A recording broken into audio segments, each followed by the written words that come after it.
Well, greetings. It is 5:30, and the guy in the booth told me we had to start at 5:30 because he needs to get home and do his stuff. And since he's running the sound, when he cuts it off, that's it. So we're just going to cooperate back there with Andrew. Everyone doing well tonight? Good. You're excited to be here? Isn't this great? This is our second in the series of humanities lectures. And listen, we have a second timer coming back. Matthew is backstage. Matthew, I'm just going to tell you, I've found that it is easy to get invited to go speak or entertain somewhere one time. But when you come back a second time, that means you did a great job, and everyone here is excited to hear you again. We're excited to do that. And listen, Matthew Hodge is an award-winning, best-selling author, award-winning composer, theater practitioner, and professor. He has worked with Oscar, Tony, Grammy, and Emmy Award winners on projects including film, television, theater, and publications. Wow, Matthew, that's something, buddy. Congratulations. He's also published numerous books, volume chapters, and journal articles with over a half dozen international publishing companies. Additionally, he is ranked as a winner, a finalist, a semifinalist in nearly a dozen international competitions, and is a frequent judge for competitions at the regional, national, and international levels. He is currently a professor at William Peace University, where he teaches courses in the arts and humanities. He's earned a BA, an MA, and MFA degrees. To learn more, visit his official website at www.matthodge.com. And now, without further ado, please welcome Matthew Hodge. Hi. Hello. Hello, everybody. I'm so happy to be back. I was here 2 years ago talking about jazz music, and now I'm back to talk about fairy tales. So first, I want to do a couple of experiments. I want you to close your eyes. Relax. Okay, I'm about to say a sentence, and I want you to just think about the very first thing that pops into your head. Okay, here we go. Once upon a time, in a land far away, there lived a... Now, I would love to hear what fairy tale or story instantly just popped into your head. There is no wrong answer. Snow White, great one. Any other fairy tales that popped into your head? Star Wars, yeah. Love it, yes. I did this with a group of college students last week, and 90% of them said Shrek. Like, great, I'll take whatever. I'll take it. All right, another experiment. We're going to do fairy tales clues. So I'm going to give you a series of 2 words, and I want you to just yell out as soon as you know what fairy tale this is. What fairy tale is poisoned apple? Easy. Glass slipper. Perfect, A+. Long hair. Rapunzel. Red cape. Little Red Riding Hood. Magic lamp. Aladdin. Sleeping curse. Sleeping Beauty. Sea witch. Little Mermaid. Candy house.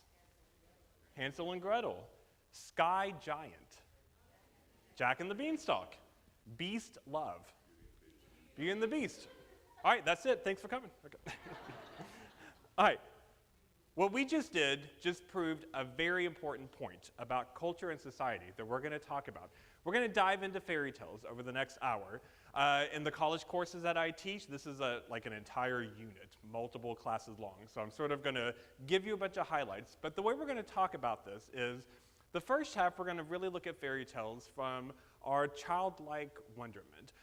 These simple stories that just live in our minds and how different cultures have adopted them and taken ownership around the world. And then we're going to switch and we're going to have more adult conversations about them and why it's important. We're going to dive into the beautiful parts of fairy tales, the difficult parts, versions you've probably heard that are really famous, versions you haven't heard. So let's dive into it. Also, when I teach my classes, I never just stand behind a podium, so forgive me if I'm constantly like, hey, how's it going? I like to walk. Okay, fairy tales around the world. What fairy tale is that? Little Red Riding Hood. Easy, easy. So first we need to know that fairy tales have existed for literally thousands of years, and that's going to be important. They go way before Disney came along, which we're going to talk about Disney. But fairy tales have existed for thousands of years, which is a huge amount of storytelling history, which means the planet is going to have this incredible relationship with what a fairy tale is, what it's supposed to be, and how have different cultures perceived that, including us to this day in 2023 in America. So humans have used their creative imaginations to tell stories of magic, romance, adventure, and danger that teach important morals and lessons. These stories have evolved over centuries through various cultures, geographical regions, and generations. So we're going to look at a lot of fun examples of them. So one fascinating way that we can start out by looking at fairy tales is exploring the various versions that we have of these simple, basic plot points. So how they exist in countries all around the world with very different versions of that. Fairy tales are what we call skeletal, meaning it has this, this, this. Last week I started this unit with one of the college classes I teach, and we went through all the famous fairy tales, and I made them pretend that I brought in a 5-year-old, and you have 3 sentences to tell me the entire fairy tale. And we wrote out like little bullet points, like what is the check mark that has to hit in order for this to be Cinderella? Boom, boom, boom. Or Snow White, boom, boom, boom. How do we know that? How as a culture have we adopted that? And then if those are the simple little skeletons of it, how do we get thousands of different versions of it? And why is this the one out of the thousands that we have decided to adopt and say, that's our version? So first we're going to start with one of the most famous and historic fairy tales, not just popular, but one of the most historic ones, Cinderella. Okay, we're going to have to see how versions of Cinderella are the same yet different. Just Cinderella alone, there are literally thousands of Cinderellas, thousands of versions. So in each Cinderella tale, we're going to be looking at how can we see different ownership from different regions, different cultures. And Cinderella is considered by many historians and folklorists to be one of the most, if not the most, globally recorded traditional tale in all of history, which is massive to think about.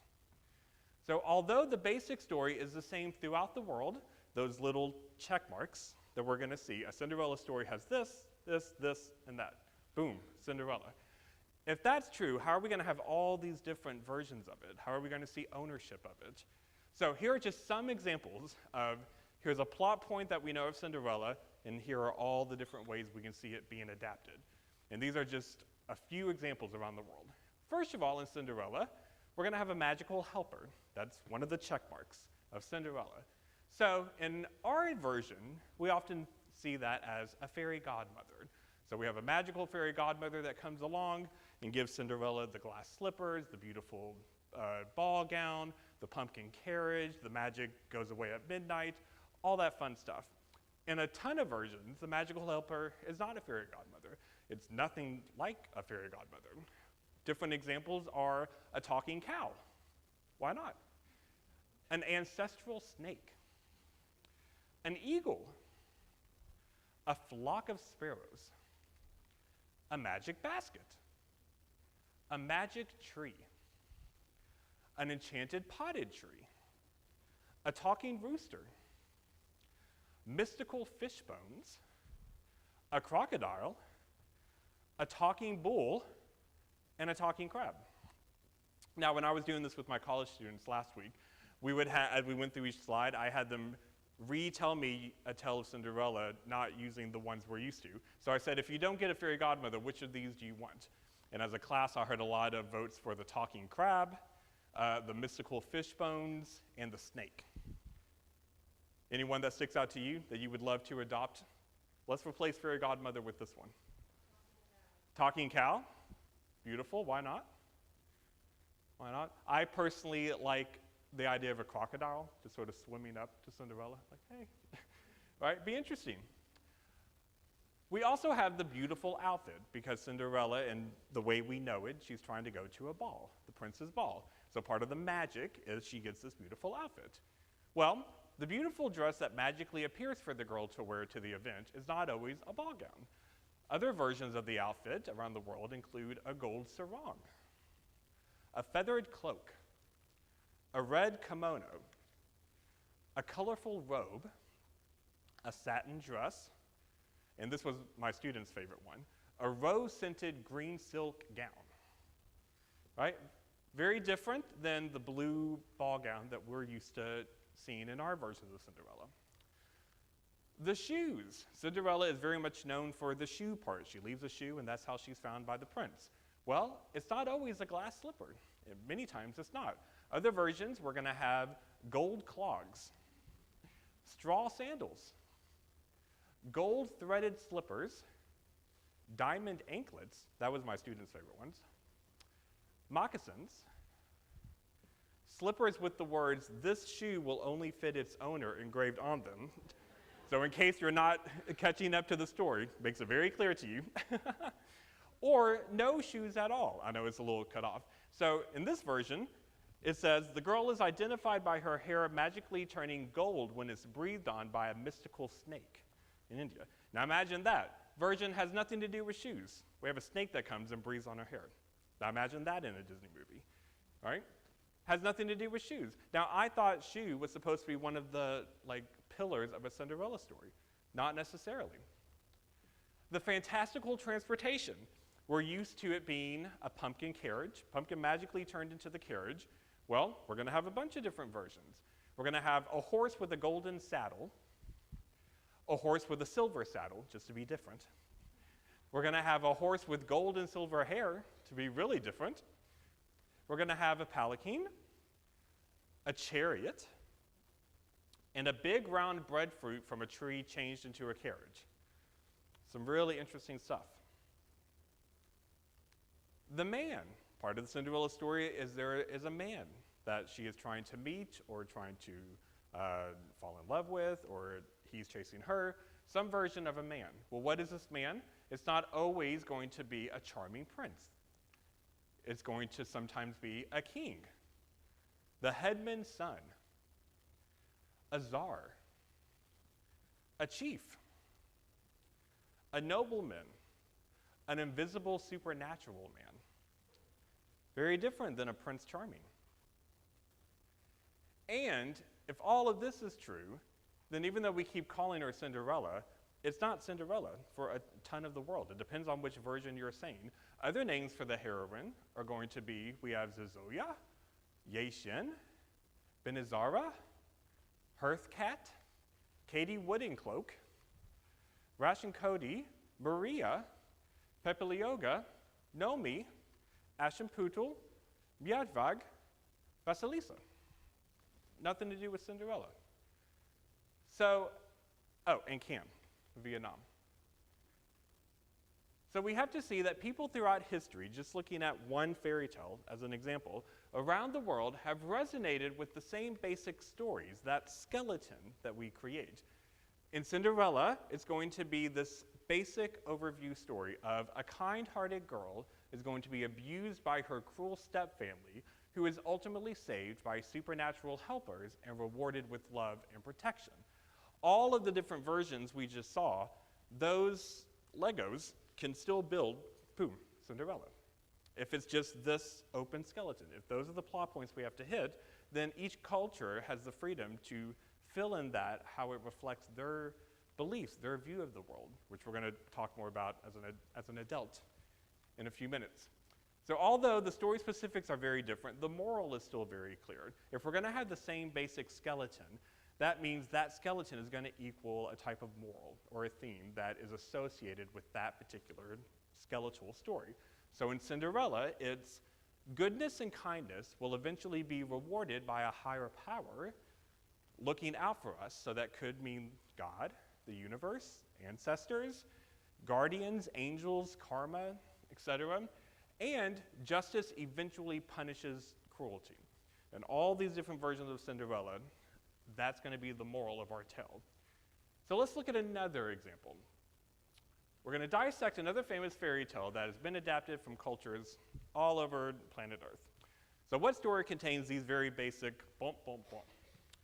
We have an evil female ruler becomes extremely jealous of the beauty of a young girl, That evil female ruler attempts to murder the girl, causing the girl to run away and find refuge with strangers who become her friends. And that evil female ruler finds the girl, tricks her into doing something deadly, but the girl is ultimately saved by her new friends and a man who falls in love with her. What's that story? Snow White. Easy, right? Boom, boom, boom.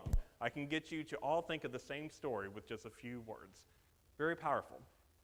So now, what we're going to do with Snow White, we're going to look at, again, basic elements of it, but how have different cultures really adapted it to the point of, if you're not looking for those basic elements, you might not even recognize, is that a Snow White tale? Because it can feel very different to us because it's not the version we were told our whole lives. So we're going to look at some interesting, fun examples.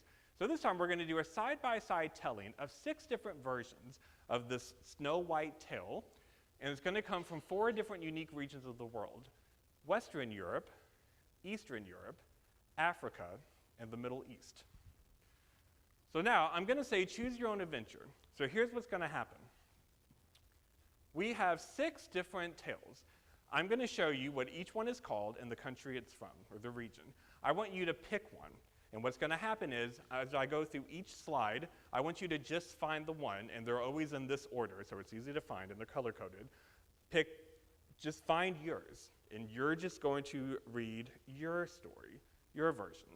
So here are your 6 options. We have Snow White from Germany, Margot of the 40 Dragons from Albania, Gold Tree and Silver Tree from Scotland, The Unnatural Mother and the Girl with a Star on Her Forehead from Mozambique, The Magic Needle from Turkey, or Bidazari from Indonesia.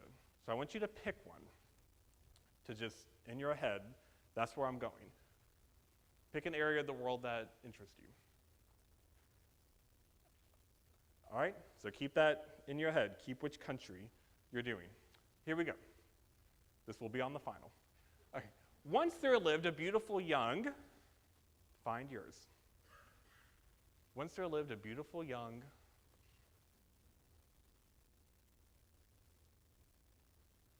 3, 2, 1. The beautiful girl was hated by, find yours.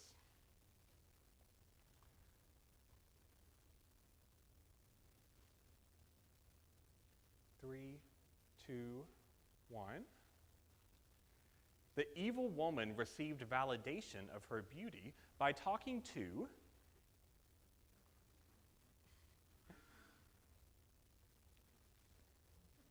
3, 2, 1. They get weirder. The evil woman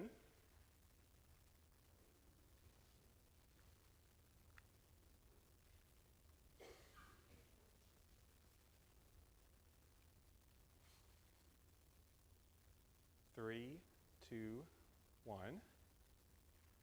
The girl survived and befriended.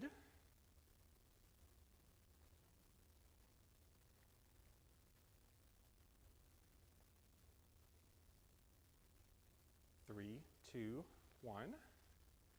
The evil woman discovered the girl was alive and tricked her into.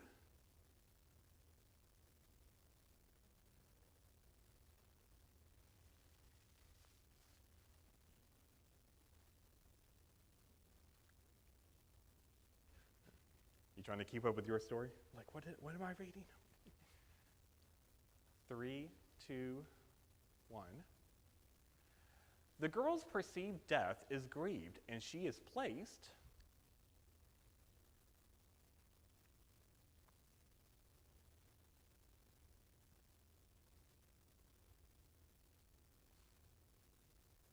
3, 2, 1. The lifeless girl was discovered by.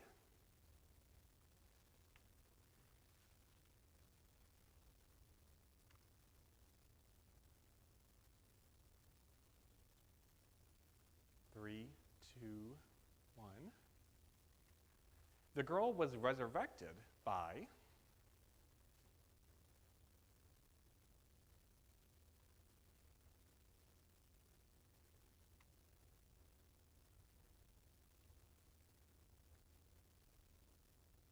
3, 2, 1. The story ends with.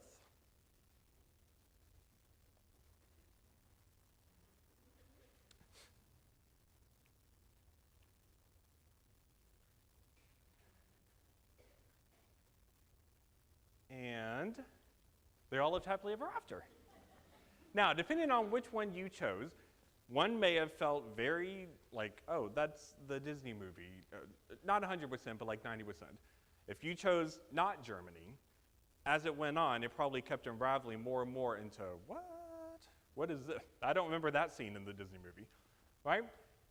So, depending on which version you chose to follow in that game, the vain female ruler seeks validation from either a magic mirror, or talking to the sun, or talking to a servant, or talking to a sultan, or talking to a trout.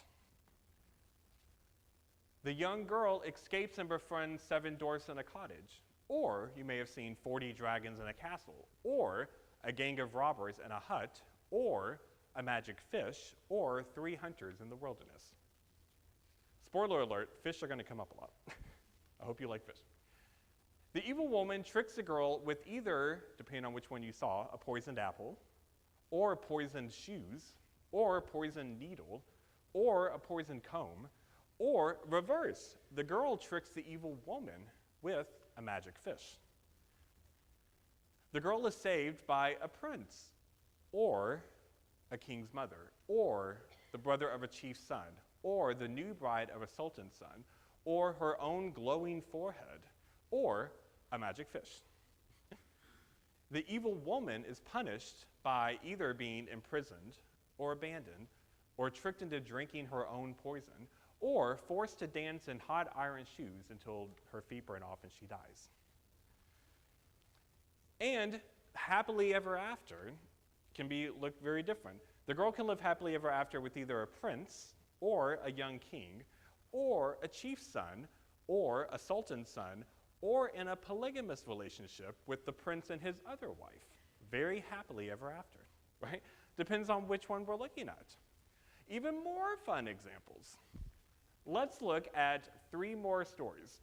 So here are 3 more examples of how stories in different countries can share the same fundamental elements of a fairy tale story. So we're going to look at Sleeping Beauty, Rapunzel, and Little Red Riding Hood. This time you don't have to pick one. Okay, so we're going to compare and contrast the selected example versions of each of these stories. So again, there's 100 I could choose for each one, just sort of highlighting. So here, we're going to go through each story through a couple of slides, and it's going to be boom, boom, boom. Here's our skeleton.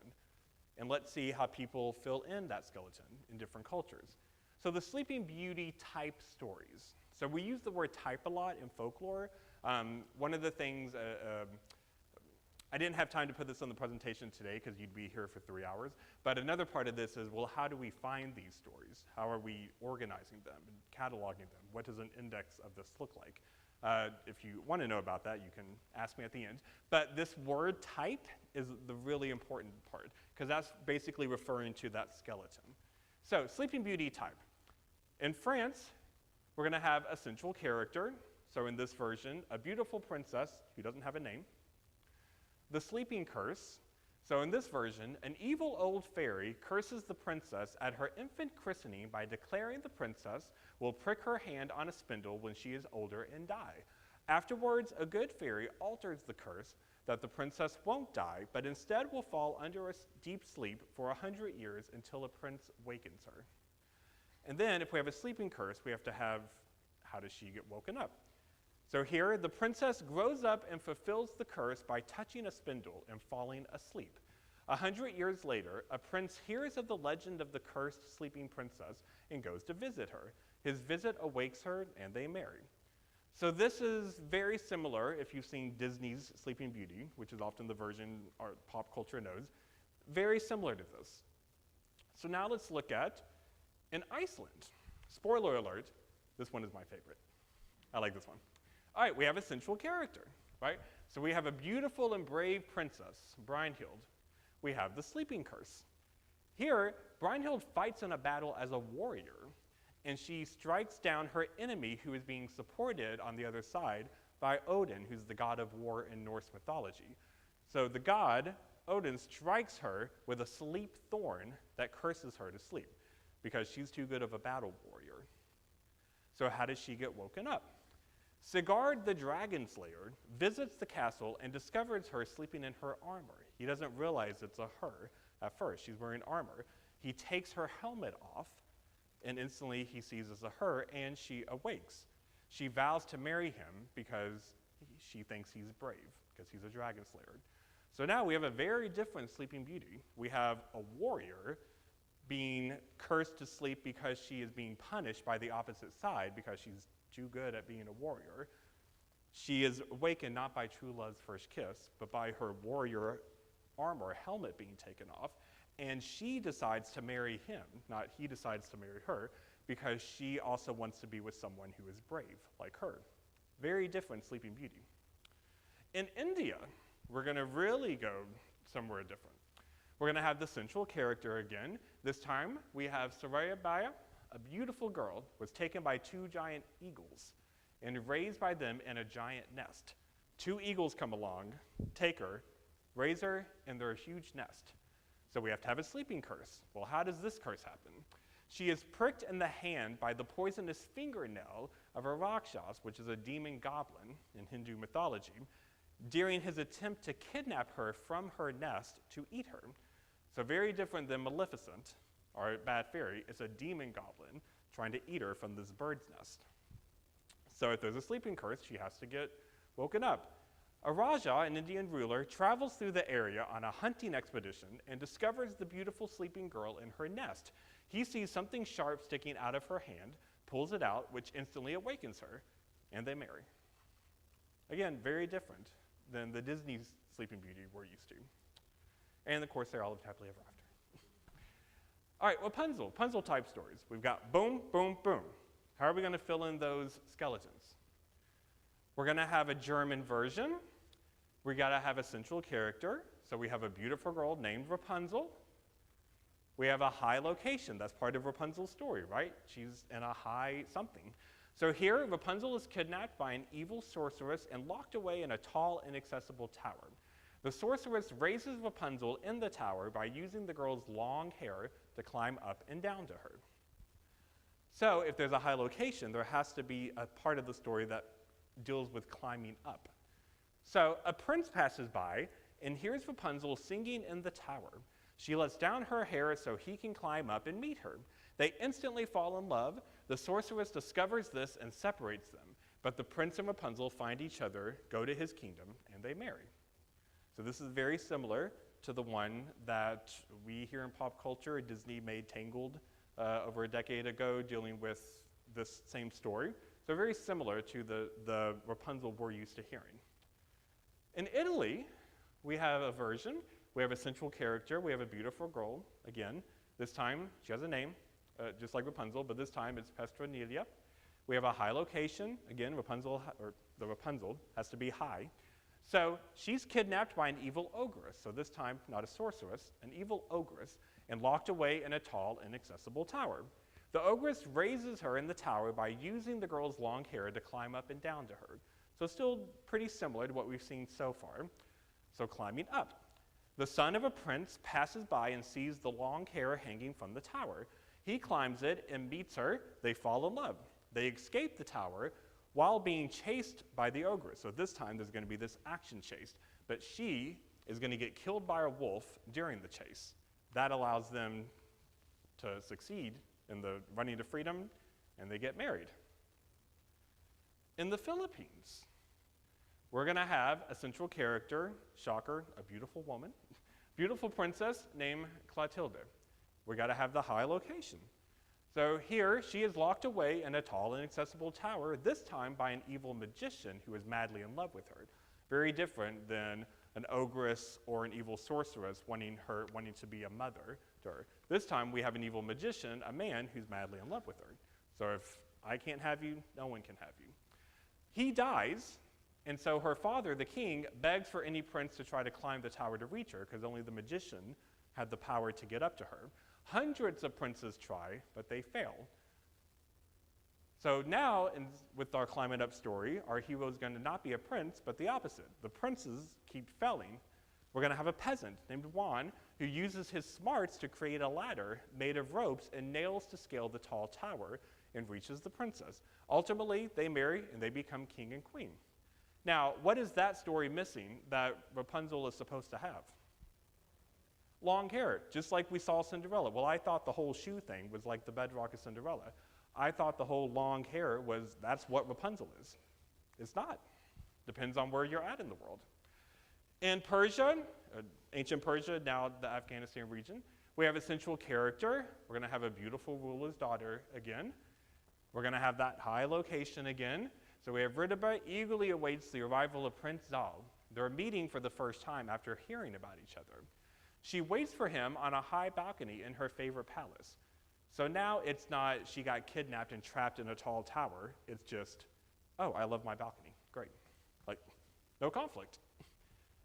But there's supposed to be a climbing up. So when he arrives, she reveals her long hair, so we're back to long hair, hangs it off the balcony. She tells him, climb up my hair. He kisses the hair. Then he climbs up the balcony where they meet and fall in love. They marry.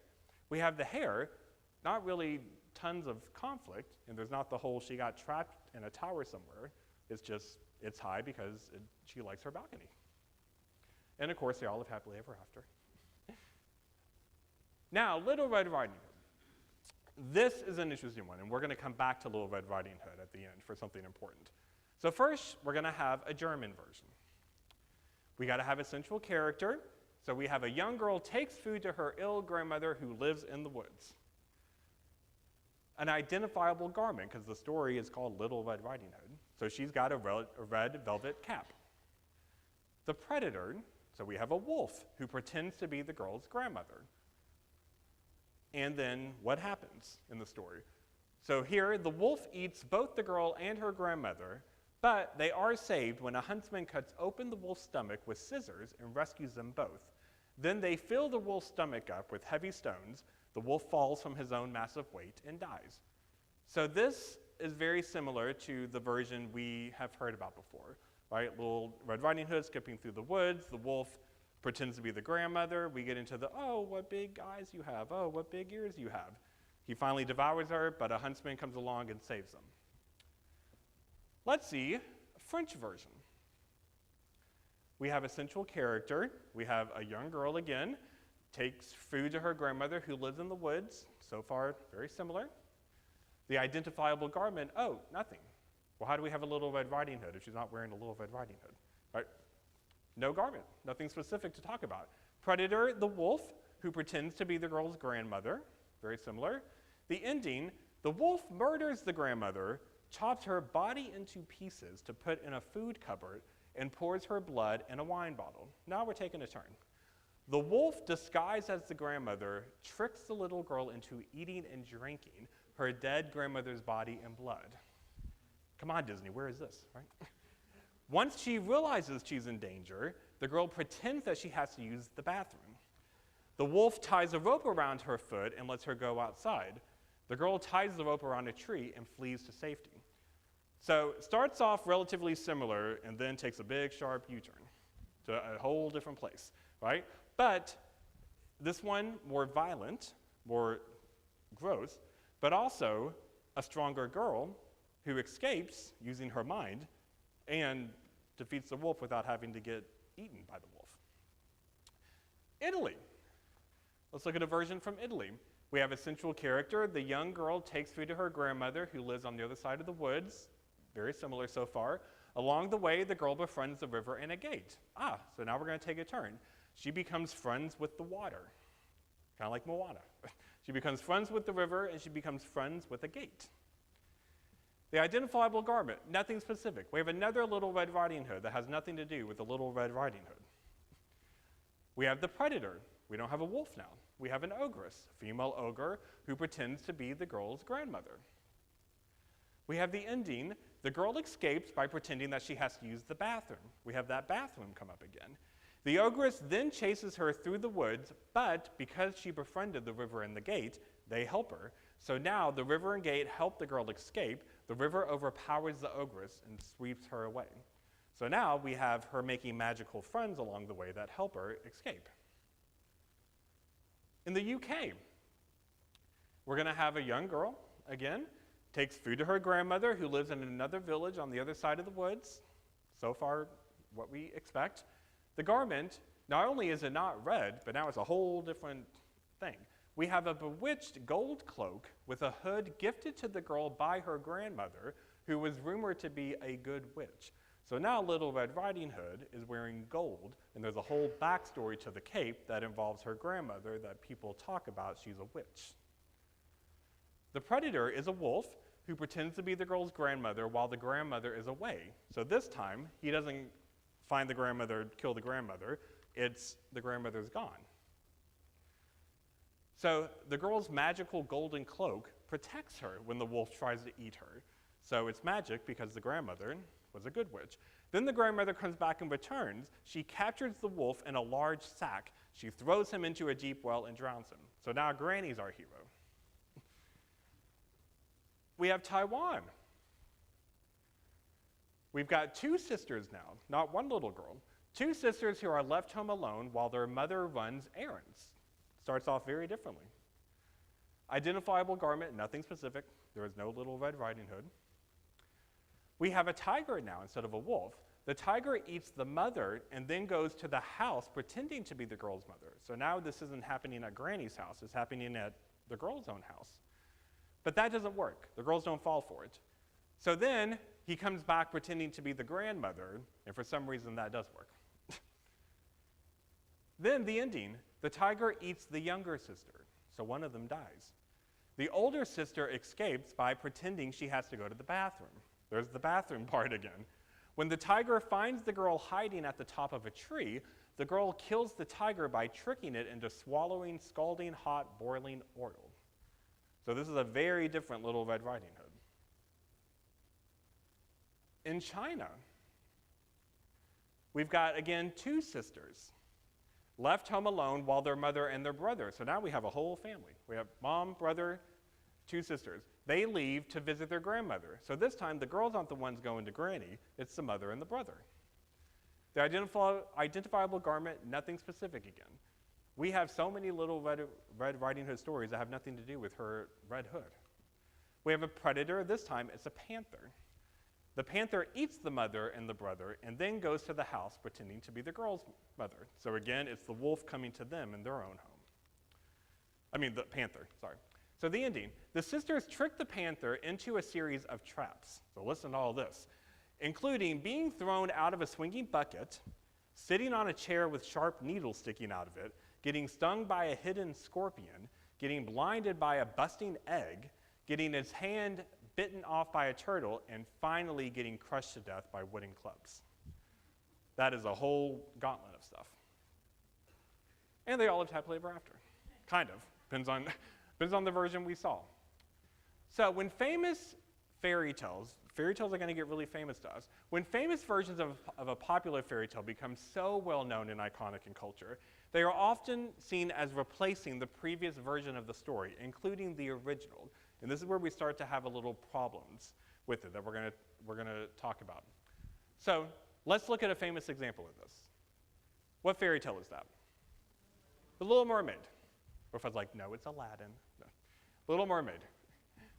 So Disney's massively popular version of The Little Mermaid has become the known version, right? Even when I ask my students, even if they haven't seen Disney Little Mermaid, and I say, tell me the story of The Little Mermaid, what they are inevitably telling me is Disney's version, because that's just what's out there. But the original 1837 Danish version from Hans Christian Andersen is vastly different. One of the big differences, there's a lot of differences, but one of the big ones is why the mermaid wants to become a human. In Disney's version, it's mainly because she falls in love with the young prince who she rescues during a storm, right? So I also, I had my students that also talked about how problematic the Little Mermaid is. Why? Why do you think it's problematic? Because it teaches you that you just have to give up your voice for a man, and that's the whole point of the story. She's trying to chase a man she saw on a boat for 30 seconds, right? Okay, is that really true? In the actual story, in the original version, the mermaid has a grandmother, and the grandmother tells her that humans, unlike mermaids, have souls, and they can live on eternally in heaven. The mermaid wants to become human so she can gain a soul to find a heavenly eternal afterlife, a reward that she ultimately earns by sacrificing her life for the life of the prince who is actually in love with someone else. In the original version, the grandmother says, I'm paraphrasing, but basically, we as mermaids get to live for 300 years. So we get to be a part of the world longer than humans who only live up to like 100 years. But humans have souls. When humans die, they get a whole other life in this glorious thing called heaven. We don't get that. We get longer time on earth, but when we die, we just become sea foam. So, but if you marry a human and become human, you can gain a soul. So now it's not Ariel just falling in love with Prince Eric over a boat because he's cute. It's her grandmother said, if I become human, I can have a soul. And what does it mean to have a soul? And what does it mean to go into something called heaven? Very, very different. And then at the end of the tale, the prince falls in love with another woman, doesn't fall in love with the mermaid. And so when the magic happens, or when the magic runs out, when the prince is supposed to get married, the mermaid from the sea witch, the deal she made, she's supposed to just die. So her sisters make a deal with the sea witch of how can we reverse this thing you did with Ariel to make her a mermaid again. So they make a deal with the sea witch and find Ariel, and they chopped off all their hair as their thing to give to the sea witch, just like the mermaid gives her boys, and they come along with a knife. And they say, the sea witch, we gave the sea witch our hair, and she gave us this magic knife. If you will take this knife, stab your prince in the heart and kill him, you can become a mermaid again and save yourself. And she takes the knife and she considers doing it. When she gets to the prince, sleeping instantly, she can't do it because she still loves him, even though he doesn't love her. So she, in essence, commits suicide and decides to kill herself, to let herself die. But because of her act of selfishness, or selflessness, then these ancestral beings come along and say, because you were so gracious and sacrificed yourself to not kill someone else, you can go to this sort of purgatory area that you can earn a soul. And she goes there and she gets this beautiful afterlife. Now, where is that in the Disney movie? Nowhere to be found, right? Now, that also tends to have a very specific, another type of agenda, right, or a slant. That's very Christian. It's a very religious sort of theme. So we can see why maybe Disney didn't want to go into that territory, which we'll talk about. But very, very different version. But that's what The Little Mermaid is. But most people don't know that's what Little Mermaid is because they just know the Disney movie. So it's going to be important to see how we see fairy tales spreading around the world, because as they spread, our perception of them and the purpose of them are going to slowly change. So first, in the late 1600s through the mid 1800s, we're going to start to revolutionize how fairy tales are told, because we're going to actually have books now. Fairy tales are no longer folk tales that are just told around a fireplace. They're actually written down in a book, in many popular books. So during these centuries, we're going to have the Brothers Grimm, which were very, very famous. We're going to have collections from Charles Perrault. We're going to have Hans Christian Andersen. We're going to have people that collect fairy tales, either write their own original ones or take fairy tales that have been around for hundreds and thousands of years, put their own spin on it to make it match their people, their culture. And now fairy tales become something you can read, something we can pass along. And if we're all reading the same book, then we're all going to hear the same version of it. Then, if that's true, now it's going to get into schools. Once we get around the turn of the century, the late 1800s through the early 1900s, because we have these really famous, popular, actual printed books, they're going to find their way into the education system. And so in the late 1800s, schools are going to start introducing fairy tales as part of curriculum to children, which is the big key, because that's going to change things. By the early 1900s, they were staples of education. They were part of your literature that you read in school. So then we're going to see how it becomes, clicker duck, how we're going to get from books to education to entertainment. First, I want to introduce you to a woman that a lot of people have not heard of, but she is incredible. Her name's Lottie. So in the early mid-1900s, she's a German filmmaker and a German animator. She specializes in something called silhouette animation, which is instead of drawing animation, she's going to take paper, color paper, and she's going to cut them, and she's going to move them that way. And it looks like you're sort of maneuvering a puppet, but the way you film it, it looks like animation. She's going to create a lot of important films, movies, about fairy tales using animation, which is going to inspire a man named Walt, who's going to come along and really take that torch and just run with it like we've never seen someone run with it before.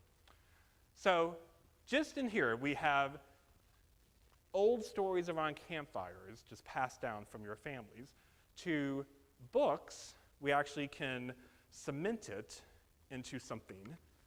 Then that something can now go into the education system, which means it's going to reach children more. Then it's going to bleed into entertainment.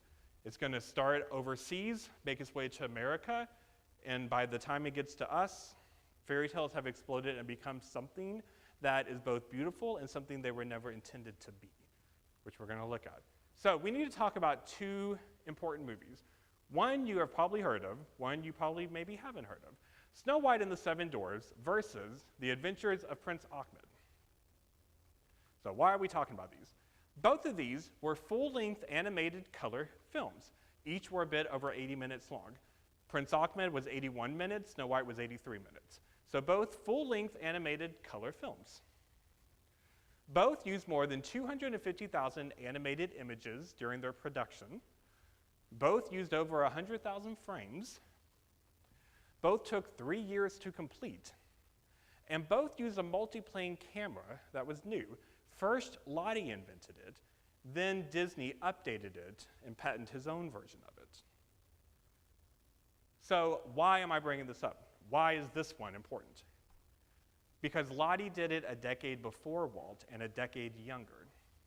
Lottie released Prince Ahmed in 1926 when she was 27 years old. Walt released Snow White in 1937 at age 36. Oftentimes, it deserves a lot of credit for a lot of incredible things, but it takes credit from Lottie for something that's not really true. Because most people are told, including I was told this, that Snow White is the first full-length animated movie. That's why it's so incredible. That's not true. A woman did it a decade earlier, 10 years younger than Walt did. So then why do we give Snow White that credit? Because Prince Ahmed was released, it was successful, it was released in theaters, it wasn't just in her basement and no one saw it. But when Disney is able to get the Hollywood machine behind him, he's able to spread something on a global scale that Lottie couldn't do. Lottie escaped Nazi Germany, and then she had to go back, and then she was able to build a life after World War II outside of Germany. But her films were never able to reach global scale the way that America Hollywood system can do. So what is Snow White technically? What should we call it? Snow White's incredible, and it is you can either call it two different things.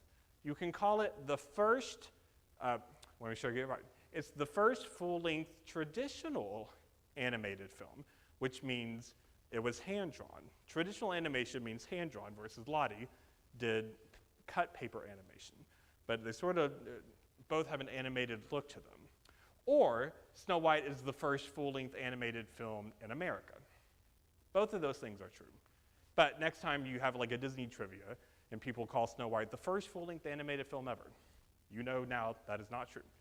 We should give Walt for a lot of credit for something, but not this. Lottie deserves credit. So both became very successful for their unique animation styles. Lottie did hand-cut animation, and Walt did hand-drawn. So both use animation to retell classic fairy tales. Not only did they do the same thing, they literally did the same stories. They both did Sleeping Beauty. They both did a Cinderella. They both did a Snow White. They both did a Jack and the Beanstalk. They both did a Hansel and Gretel. Whether it was full length or short, depends. They would do a mixture of both. And again, in fact, Lottie often did the story first. So Lottie animated numerous fairy tales before the Disney company ever made their animated versions. So Lottie did Sleeping Beauty first. Lottie did Cinderella first. Lottie did Aladdin first. Lottie did The Frog Prince first. But again, we don't know about Lottie. We don't hear about her a lot. Why? Because she didn't make it to America the way that Walt Disney got to do with the Hollywood machine. So as fairy tales are going to spread throughout the world, Their stories are going to evolve along with their purpose. They transition from being told around campfires in people's homes to being published in books, to being put into the school education system, to then become profitable pillars of mainstream entertainment. Now, if something has to become mainstream entertainment for the masses, that means it has to serve a different purpose. It has to cater to all of us in a different sort of unique way, because I need all of us to accept it, or want it, or want to spend money on it. This evolution changes the stories from darker adult tales of caution and danger to sanitized, heartwarming bedtime stories to spark children's sense of wonder. Now, it's not that one of those is bad and one of those is good, but it's what was the point of it, because we have changed the purpose of what fairy tales were meant to be. So these fantasy stories, how are they realistic mirrors for us? Historic fairy tales reflected many truths and realities. This is why it's not always great to change it and take out all the adult darkness to create a cute G-rated version of it, because we lose some of this stuff. So just a few examples. Evil stepmothers were really popular in fairy tales. Why? We see it in Snow White, see it in Cinderella, see it in a ton of them. Because they reflected the actual occurrence in real life of there were a lot of stepmothers in society because a lot of mothers died during childbirth because we didn't have the medical marvels that we had. The famous French version of Cinderella, the reason there's a pumpkin carriage, that didn't just come out of nowhere. It reflected culture. At the time, people were importing pumpkins from the Americas. It was the new, exciting imported crop. So people during this time saw pumpkins as really cool. It was like the new thing, the new imported crop from the Americas. Jack and the Beanstalk and Hansel and Gretel reflected the desperate experiences of Europe's real history, horrible histories, with famines, poverty, and starvation, where a lot of people died, including children. The popular version of Beauty and the Beast was actually written by a French governess. She takes the tale, the old folktale Beauty and the Beast, turns it into the specific version that we know today. Was written by a French governess for her charges who were all in arranged marriages. And she did this because she was hoping this would calm them. It could calm their fears of marrying a stranger. They were having to be a part of arranged marriages. By showing you, let me tell you a story that love and time can turn even the worst brute of a person into a lovable husband. She wrote a fairy tale to calm women about having to be forced to marry a stranger. So how about I tell you a sweet fairy tale about a woman who was able to see her love turn a man into a great version of himself. But why so violent? This is where Disney and fairy tales, not just Disney, but Disney's sort of the king of it. When we change a lot of stuff to market it to our demographic, what we take a lot out of is the violence. But there's a reason why we need the violence in them. There's a reason why they were started to begin with. So I'm not going to get into too graphic details. In my college classes, we kind of go into specifics, and I get a lot of, oh gosh, what, ugh. But fairy tales are very, very violent, very violent. So original versions of fairy tales were very adult and often contained graphic violence, sexual assault, self-mutilation, cannibalism, grotesque murders, and horrible suicides. Now those sort of just get deleted as we turn them into children's movies.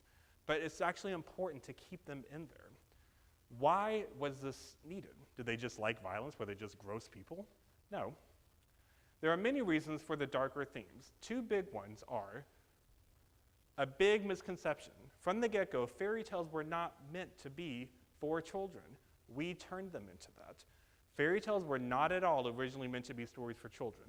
They were told by adults, for adults, just like any other folktale around a campfire. Now, if children just happened to be present, great. But it wasn't gather around children, let me tell you the tale of whatever. It did not start at all as children's stories. And fairy tales were seen by adults to do something really important. They reflected the perceived dangers of the real world around them. Fairy tales were meant to teach lessons about how to survive in a harsh world filled with hardships. Fairy tales were violent because the world was considered violent. It's not gather around children, let me tell you a cute love story to help you sleep at night. It's my village, my people, let me tell you a story and hopefully you can learn how to survive from it, because the world is very dangerous. The world is very violent. So we're going to tell you a story that reflects that for you to learn from that. So let's go back to 2 examples of Little Red Riding Hood that we looked at a little while ago. I showed you multiple, but I want to remind you of what we saw in a German version and in a French version, and how they're very different. In the German version, if you remember, the girl is actually devoured by the wolf. This is the one that we sort of all mostly know. She goes to the granny's house, wolf pretends to be the grandmother, oh, what big eyes you have, oh, what big ears you have, eats the girl. In the French version, this was the gross one, where the girl is tricked into eating her grandmother's flesh and drinking her grandmother's blood, but then realizes what's happening and escapes to safety. So 2 very different versions. One is a lot grosser, but also has a happier ending, or a more interesting ending. Now, in the German version, when the girl is devoured, this meant something. This was actually a double warning. First of all, children should be cautious to not talk to strangers. Strangers can hurt you, especially in our world, the world we're living in. And women need to be warned of the dangers of predatory men in our court who seduce and devour women, which means sexual assault, often meant rape. It was a very serious version of the story. It wasn't meant to be a cute, heartwarming tale. It was meant to warn the vulnerable. Children, strangers can be predators to you. Young women, be careful. There are men out there that are predators. I want to tell this story to protect you.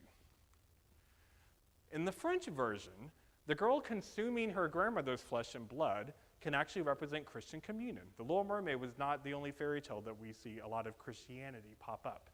Christian religion actually pops up a ton through fairy tales, especially the ones that come from Western Europe that we hear a lot about. Well, there's a reason for that. It reflects the people's views. So if they believed in Christian communion, which is to this day, people do it, right? If you go to church and you do the Lord's Supper or you take communion, what you're doing is you are consuming communion with the body and blood of Christ. That's what they say it is. So in the Christian Catholic practice, it's not a, ooh, weird thing. But when we word it as a girl and the grandmother's body and blood, then it gets a little, that's weird. But it's based on something that was seen as a beautiful practice. The girl becomes wise after consuming her grandmother. She leaves and runs to safety once she does that, leaves herself to be saved, which can be perceived as her grandmother's spirit entered her, and it made her open her eyes to her salvation, which could represent to them how Catholics believe Christ led to your salvation. Why do you take communion? Why do you consume the body and the blood of Christ? To save yourself, for salvation. Here, we have a girl doing it with a wolf and her grandmother. So hidden within these simple little cute fairy tales are very profound insights into how societies and cultures adapted the same basic stories when we don't look at just the G-rated versions that we have turned them into as cute stories about falling in love, but we look at what they really were to our ancestors. They really reflected how they viewed the world around them. Their land, what was their geography? What was their animals? What was their weather? Their traditions, their customs.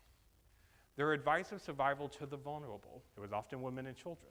How do we protect the vulnerable in our community? Their deepest fears. What are they terrified of for themselves and for the people they love? Their beliefs about life and death.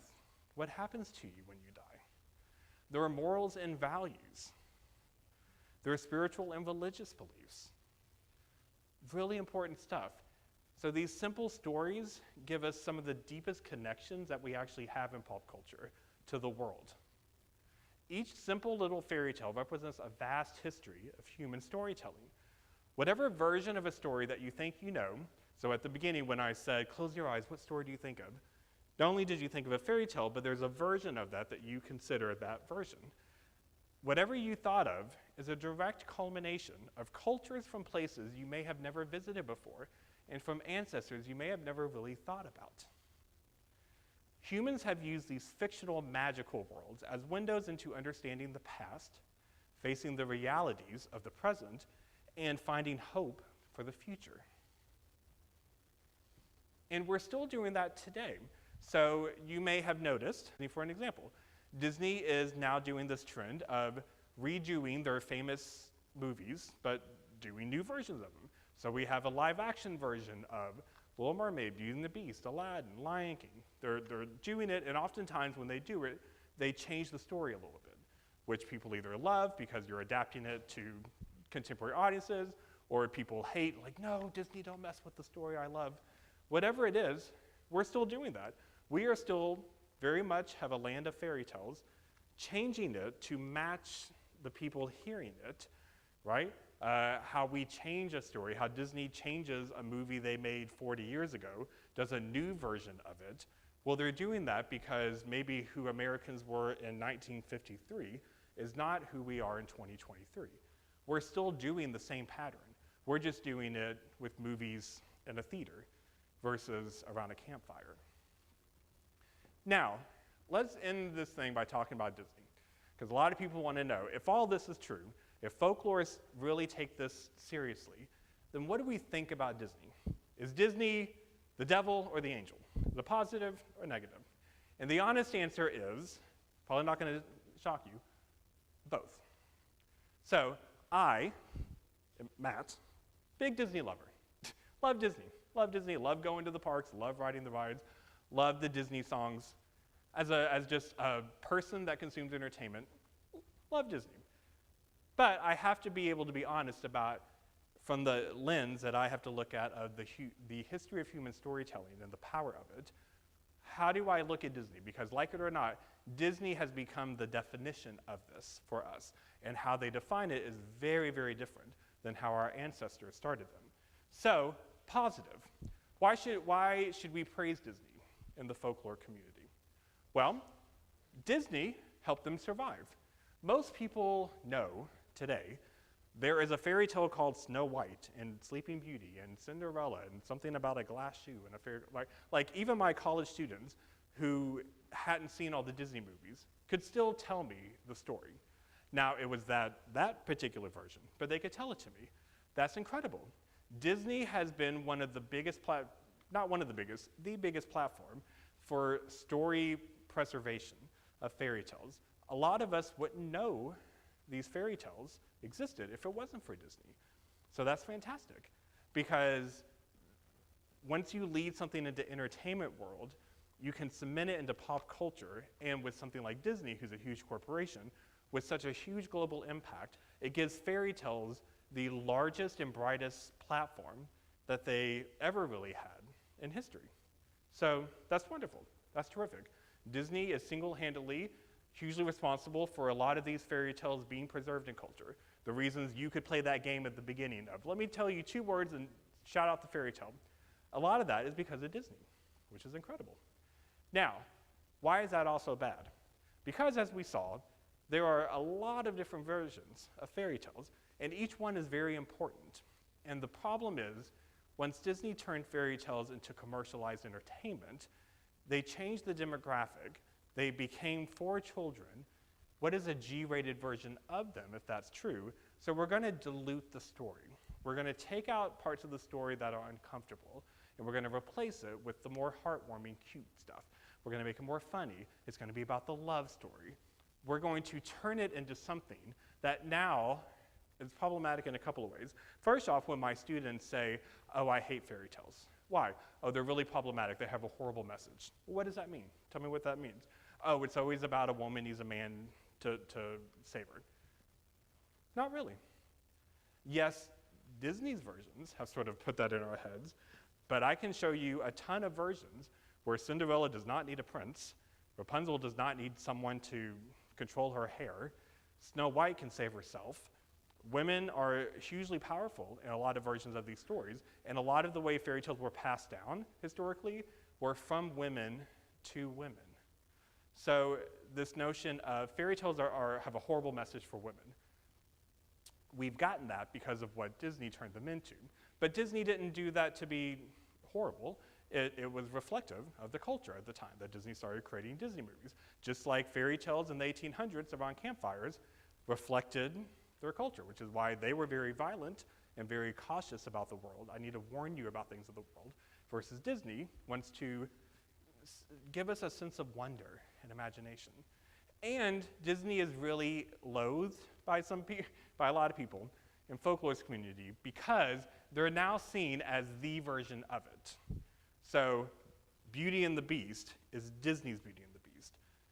Disney's Little Mermaid, that's Little Mermaid, that's Aladdin, and it's their version, that's the version. So students and people in our society start to think that's the true version, that's the real version, that's the most popular version.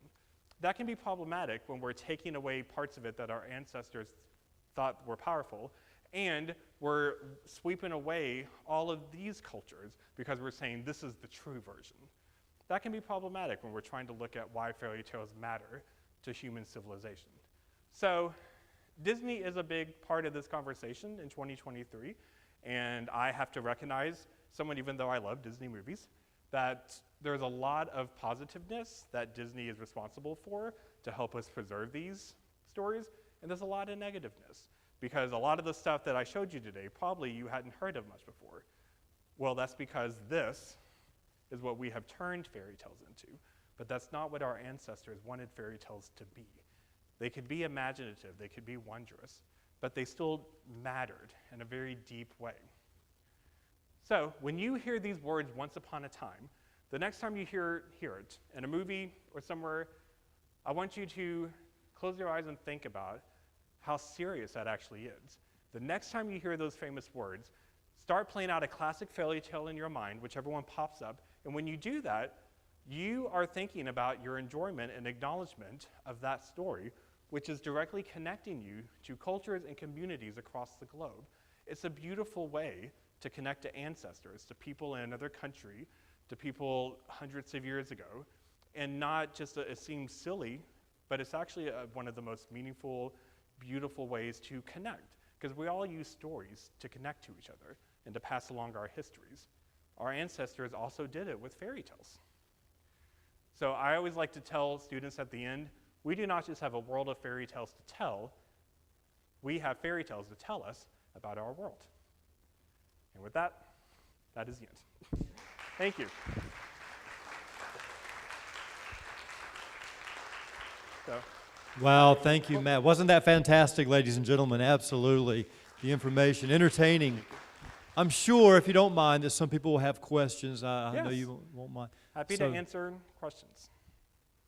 I'll be honest if I don't know the answer. But Liz, do you have a question? I knew that. The work by Bruno Bettelheim, did that influence your lecture in any way? I'm sorry. The work that Bruno Bettelheim has done with fairy tales in his book, are you familiar with that work, and has it influenced your teaching in any way? Yeah, there's been lots of incredible historians, and what's really cool is, for whatever reason, fairy tale, this notion of, like, someone gets up and talks to people about fairy tales beyond just Disney. For whatever reason, it's become really popular in the 21st century, which is wonderful. So there's been a ton of people talking about it. I'm not unique in this, which is wonderful. Tons of great research, books, a lot of philosophers, a lot of professors, scholars, because it's just seen as, because the technology has allowed us to discover new histories and manuscripts and the trail of history of fairy tales, how they were told, what they were, the more technology has existed, the more that we're able to track that in a really interesting, beautiful way. And because Disney is still so popular, it's easy to get people to find it interesting and to talk about it, because Disney is the gateway to it. But then, fine, beautiful. But now let's go deeper on the iceberg. So there's lots of incredible people. If you just go to YouTube and just Google fairy tale speech, you'll see a ton in the last 20 years, which is wonderful. It's becoming a movement that people like me and others that are just fascinated with this, they want to share it and talk about it in a way that it was discussed 30, 40 years ago, but not as big of a platform. And we're still learning research and history. I'm still to this day discovering more that I didn't know. Oh my God, there's another version of this story that I've never heard of before. There's literally hundreds and thousands, and it depends on what part of the world people are doing research in. So it's fascinating to me. So yes, that was a long answer. Yes. Good question, Miss Liz Metter. And we have another question here, Kay. Does the happily ever after ending, is that something with the original, or is that something that's become more Disney? So even when fairy tales were darker, they still were seen as wanting to have a resolution. And oftentimes in their versions, it still ended with something that felt like a resolution. To a lot of part of the world, so like during the 1800s, a lot of the fairy tales, their version of a happy ending was the people who were bad got punished. That's where a lot of the gory violence comes in. A lot of the violence happens like at the last half of a fairy tale, where the bad people get what's coming to them. And so that was seen as happily ever after. Now, if we ended a Disney movie with Maleficent getting like stabbed and head chopped off, and so, that wouldn't feel like a super happy ending. But yes, there's always this sort of notion that part of the skeletal framework of stories, there is going to be a resolution that you're going to learn from, which not all of them, but a lot of them did have a happy resolution. It may look different than what we would think is a happy resolution, but there was still a lesson learned. There was justice was served, or someone was able to find their way to freedom or salvation. So there is this notion of if we need to end a story like that so we can learn something from it, so it can help inspire you, even if it's about something serious. But generations did that different ways. We have taken it into love, and the bad people will get punished, but not in a horrific, gory, but disturbing way. One of the examples I use, because my students just find it fascinating, a lot of people probably know this, but one of the original versions of Cinderella, the justice at the end is a lot of violent stuff happens. The stepsisters cut their toes off, cut their heels off. That's how the prince knows they're not Cinderella, because the shoe fills with blood. Birds come out and peck their eyeballs out. I mean, crazy stuff, right, that you would not see in a Disney movie. But that was seen as a happy ending, right? Just depends on what your definition of happy is. Good, thank you. Someone else, yes.